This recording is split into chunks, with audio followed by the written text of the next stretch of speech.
Okay, so we're going on to chapter 13, which is more statistics. Okay, we're not doing too much more, just 3 things to do in this chapter. Okay, the first thing we're looking at is line plots. Okay, so these are actually nice and easy. So what they are, they're used to represent data graphically. Okay, so it's going to be like a graph, like a nice little picture to show your data, to maybe show your tallies that you're doing with your frequency tables in chapter 12. These are only suitable for small amounts of data, so you won't see line plots with maybe 50 or 60 as a result, okay, because you'll see why in a second. Okay, so what I'm going to do, okay, I'm just going to do a question. Best way to see it is on page 201. Okay, and it is question 2. Okay, so if you're on question 2, you can open it up and have a look at it. Okay, if you want to give it a go without even seeing it, give it a go and see what you come up with. You might be able to see the picture and the example, that's kind of what we're looking for.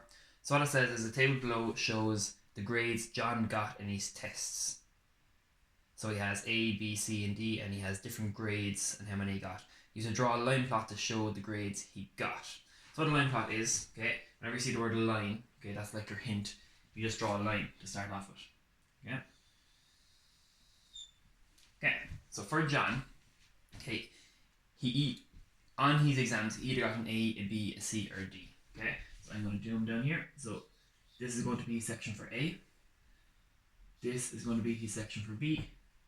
This is going to be his section for C, and his section for D.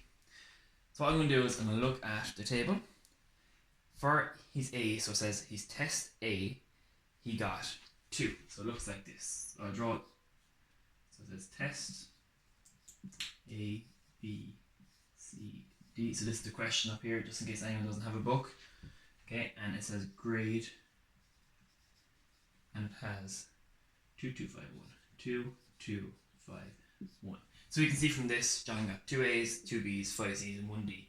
But to represent this on a line plot, this is what it looks like. Draw your line. Whatever the category is, so his categories like would be A, B, C, or D. And then we'll see how many he gets. So how it's marked, again, that's to be really, really neat and straight with this. So you got 2 A's, okay? So you want to mark it with a small little X like that.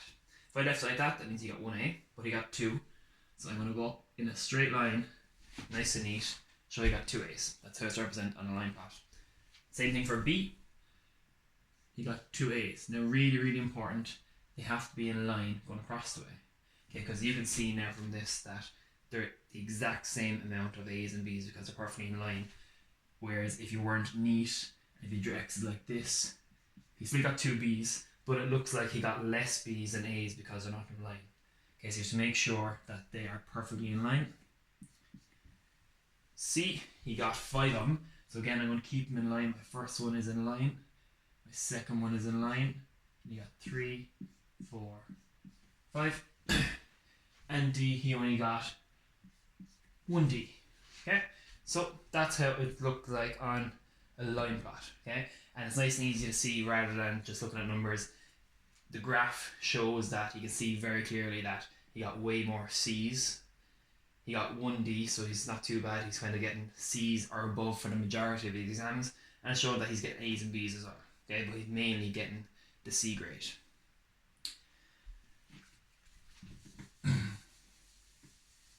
Okay, so what I want you to do now is, okay, I'm not going to go through them, you can check the back of the book for the answers. Hopefully these are okay.